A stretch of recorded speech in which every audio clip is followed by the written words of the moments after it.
grabe yung init niya, no? Pero tutuloy tayo sa lakad natin ngayon. Basta keep hydrated lang.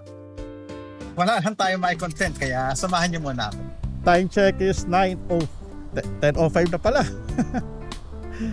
Tanghali na. Ngayong araw ay may gagawin tayo. Buti pa rito, laging lilim eh. Kabilang way naman tayo ngayon. So ngayong araw ay susunduin lang natin si Jen. Ang biyahe natin ngayon ay round trip lang tayo. Pero mag-stay lang tayo saglit doon. Kainitan ngayon eh.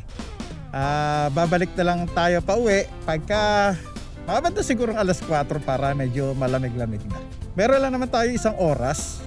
Siguro naman ay pauwi, halos ganun lang din. Wag lang magkakaroon ng sobrang traffic. At isa pa yung dadaanan ko ay unang beses ko palang dadaanan. Kaya makakapangapa pa tayo. Iaasa lang tayo kay Google.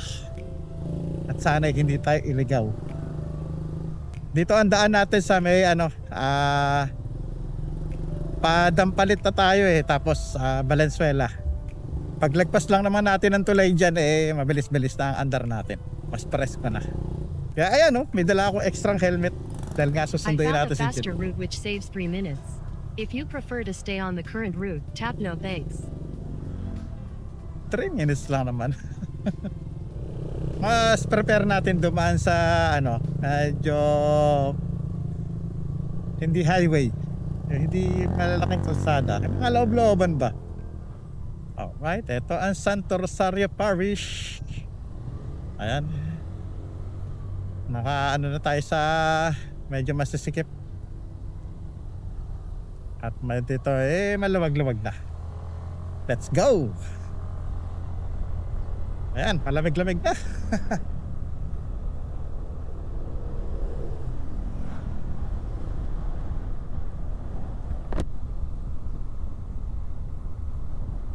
Not a point. Diyan natin pinapaalaga si Epion. Doon tayo sa dadaan sa may kabila. Medyo ayoko dumaan dyan sa may panghulo eh. Tayo MH del Pilar. Sa may Arkong Bato. Hello. Hello Han. On the way na ako Nakagalap ka? Hindi, nakamotor ako. Nakamotor ka ba? Oo. Saan ka? Saan ang daan? Dito sa may madadaan ako yung ospital. Pumasok ka ng Bigas. Di pa, malayo pa ako. Nasa Valenzuela pa lang ako eh. Hindi, oo nga. Doon ang daan mo sa loob. Sa may Bigas. Labas ko na sa may may nagtitinda ng soft drinks doon sa may kanto. Basta doon sa sa pag yung daan sa ospital. May mga may mga shortcut doon. Alam mo naman yung paggaling tayo ng cementerio, di ba? Shortcut nakita ko na lang. nakita ko sa mapa. Pwede ka doon sa labas. Sige. Sige. Na rin kami. Okay. Ulam. May dala akong lulutuin eh. Ha? May dala akong lulutuin. Oo nga. Madali na lang yun pagdating. Okay. Sige. Mga isang oras lang nandyan ako. Okay, bye-bye. Okay, update tayo. So nandito na tayo sa bandang Valenzuela. So patawid na tayo ng NLEX. NLEX na ba yun? Parte na ba ng NLEX to? Hindi ko sure eh. Hindi ko naisuot yung isang salamin ko at nakakasilaw yung yung liwanag na araw. Ayoko naman magsara lagi ng visor kasi mainit. NLEX nga.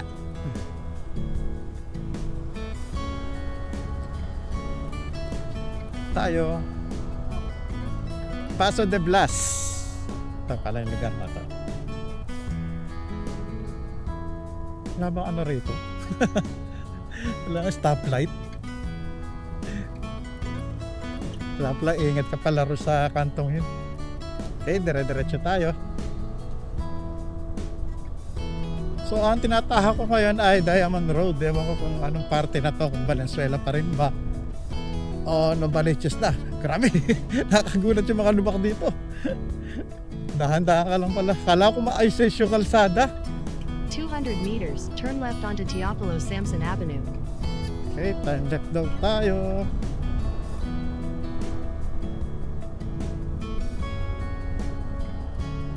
Turn left onto Teophilo Samson Avenue.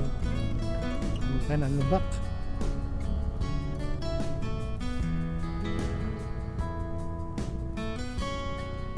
Turn left. Continue on Teophilo Samson Avenue for 1.5 kilometers. Naalala ko na to, na dito rin talaga kami dumadaan pagka sasakyan, nakakotse. So ngayon, dire-diretso lang tayo. Meron pa tayong 23 minutes. Maganda siguro, no, kung sinasabi ng Google na you're now entering Valenzuela City. Diba? Turn right onto DePero Road. Para may update ka. Para yung mga pagtawid-tawid mo sa boundary. Saan ba pwede i-comment yun? Saan ba ako pinapadaan? Pwede naman pumalik kung mali. 800 meters, sharp left onto Camarine Road. Tama raw na nga. Kasi Novaliches ang daan natin eh, pagkakaalam ko eh. So ano to? Anong mall to?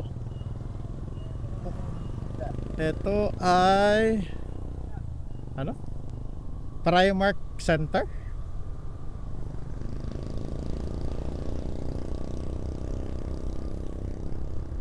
Caloocan pa rin. Hindi, nga, Caloocan pero Novaliches sa siguro. Ito ay ang parte ng bandang North Caloocan. Kasi yung Caloocan may dalawang parte. Magkahiwalay yun. Yan nga, napapagitnaan niya yung Valenzuela. Yung South Caloocan tsaka kay North Caloocan. Yung South Caloocan, nandun yung Grand Central, SM Grand Central. Okay, nasa ano na tayo, Camarine na tayo. So, malapit-lapit na. Novaliches na nga to. Continue on Camarine Road for 5 kilometers. Camarine, nasa Camarine Road na tayo. Buti rito may mga may mga puno-puno. Kaya nababawasan yung init ng kalsada. Ayan, ito. Ito yung naalala ko. Dito kami lumalabas. Alam ko may daan din dun eh. Pero diretso tayo. Doon tayo sa Camarine. Para ang labasan natin ay dun na sa loob ng subdivision. Alam, may mall na pala rito. At tagal ko na rin kasi hindi nakakasama kila sa kanila rito pagka every November 1. Lagi na ako na lang kasi ako umuwi yung mag-ina ko. Sa mga curious kung paano ako nagre-record ng dual camera, paano ako nagba-vlog nagamit ang dalawang camera. Para sa akin ay magandang mag-edit pagka dalawa camera although mas mahirap kasi mentras na dumadami ang camera is mas mahirap mag-edit. Tsaka mas the best ang camera ay nasa helmet kasi lalo na kung nagba-vlog ka, may tinuturo kang bagay na nakikita mo, nakasunod yung camera kung saan ka nakatingin.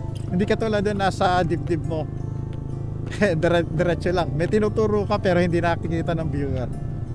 At isa pang factor at kaya mas maganda ang dalawang camera is yung seamless cut. Kasi nga 'di ba pagka hindi naman tayo dire-diretso nagsasalita, marami tayo mga posts tsaka yung mga nag-iisip ka na sasabihin mo. Ini-eliminate natin yan. So pagka dalawa camera nagpapalit-palit lang tayo, hindi halata yung mga cut. So meron na lang tayo 11 minutes para makarating. At pagkatapos doon at pagdating natin doon magluluto na tayo ng ating tanghalian. Style tayo ngayon? Style daily vlogs. Kahit hindi daily. Okay, Welcome to Sabak ba? Natatakban ng Turn dahon right yung after ano eh, Zebabisha letra. General Merchandise toward Dama de Noche.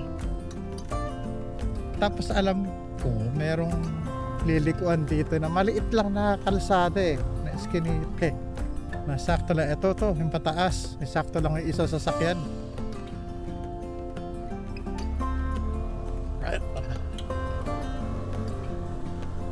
200 meters, turn left onto Buenamar Street. Lapit-lapit na tayo. Grabe lang mga lubakan. Turn right onto Jasmine Street. Ang hirap pagbibilis kasi baka pakiramdam mo magkakalasan yung motor mo sa dami ng lubak eh. Ayun o. Ano ba mga nabago dito sa lugar na to? Ito yung bahay nila tito. Diyan kaya sila. Dito tayo may nakaharang na school bus pero di tayo sa unahan eh. Alright. Dito na tayo Balikan ko kayo mamaya. Okay, so nandito na tayo sa bahay nila Jen. So ayan. Ito si ate Ayan, bago panganak. Ngayon ay magluluto lang tayo ng ating itatanghalian. Ano muna tayo ng bawang. Sa bawang ayoko na may natitirang balat. Kasi pagka naisama sa sa luto, nagmumukha siyang pag nakain mo para siyang plastic.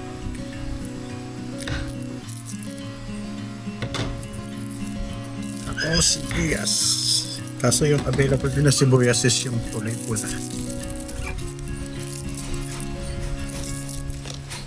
Ito kasi mga pula sibuyas, mas okay ito sa mga sausawan. Wala kami probinsya eh.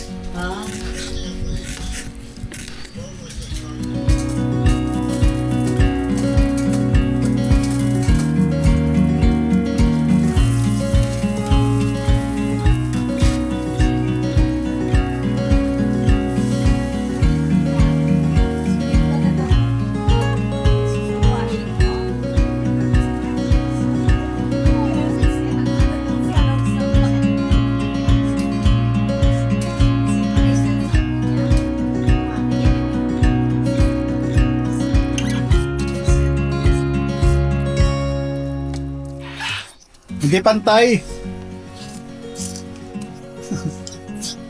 Yan, didiretso yung gupit mo.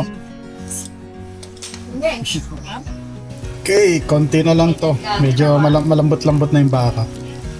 Lagay ko na yung pechay. So, etong lunch natin ngayon ay tinadtad na baka. Papakuluan na lang natin ito.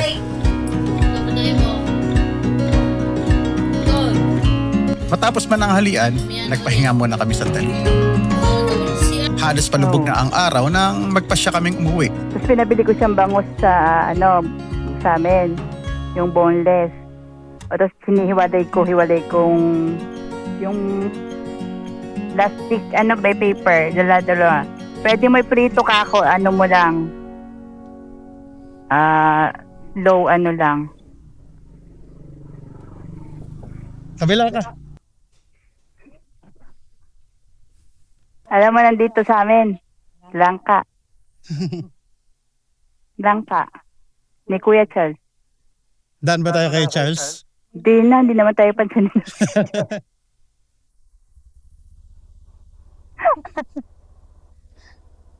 Saan tayo, Gio? Ikot ka pa? Doon na tayo. Mahira din na tayo mani bro. Sige. Talos! Bye-bye!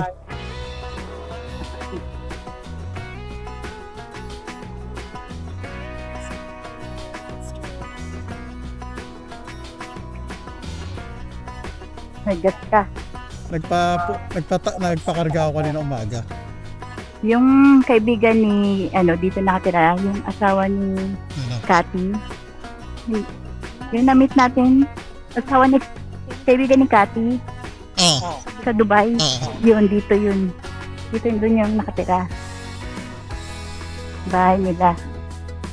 Mami niya yung dati naming teacher. Saan ba natin minute yun? Sa bahay nila, Jason. Kala Jason. Sa Dubai. Kaya nga sabi ko, ay, ano ka dito niya? Ito mami mo si ano. Ay, oo. Ang picture namin yun. Sabi ko ate, taga ano sila, Capitol. Sabi ko, oo, taga Carnation. Sabi niya, oo, sabi niya, Yung lalaki? Sigal niya. Sabi nung asawa niya, yung best friend ni Cathy, tinan mo, what a small world. Sabi ko, baka nakikita mo pa nga ako pag nandiyan kami sa bahay ni mami mo. Hindi namin siya, advisor, pero mabait kasi niya. May pinupuntahan. Dito ka ba dumaan? Dito ako dumaan. Pwede naman dito.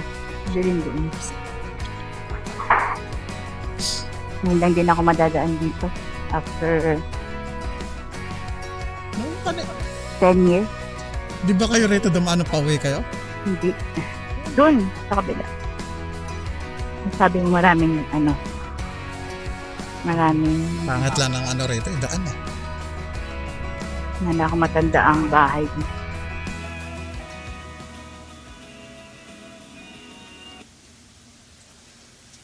Okay, so yun. Nasundo na nga natin si Jen nung araw na yon. So, hindi lang tayo nakapag-outro. Kasi mga sumunod na nag-focus na tayo sa kalsada dahil medyo madilim na. At hindi na rin kaya ng camera kasi wala rin kayo mapapanood gaano. So yung bago tayo magpaalam, may ipapakita na ako sa inyo isang bagay na kung paano ko pinagtatapat o sinisync yung ina-edit ko. Di ba gumagamit nga ako ng dalawang camera. So ipapakita ko sa inyo kung paano ko siya ginagawa. So bali sa una, ginagawa ko, sa simula pa lang ng recording, pumapalakpak ako tulad dito.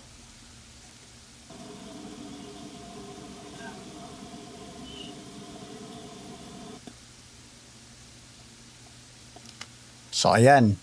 Tapos, kukunin ko lang kung ano yung pinakahuli. Pwede naman isang palakpak lang, pero ako mostly tatlo yung ginagawa ko. Para sigurado lang. Ayan. Iniisa-isa ko yung frame. Ayan, hanggang sa maglapat yung aking kamay.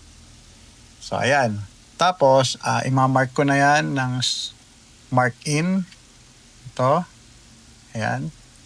Ang gamit ko nga pala is Adobe Premiere Pro. So, ayan. Then, yung video niya is pwede ko na i-drag sa timeline na nagsisimula ron kung saan tayo pumalakpak. Ayan. Tapos, yung second video naman, so ayan. So, simulan uli natin dun sa hanapin natin uli yung palakpak ko. Dahil sabay na nagre-record yan eh. Para yan mag-sync. Yan, hahanapin natin yung palakpak. Sa pangatlong palakpak uli. 1, 2, 3. Ayan o. Tapos balikan lang natin yan. Ayan. Pinapress ko lang yung arrow button.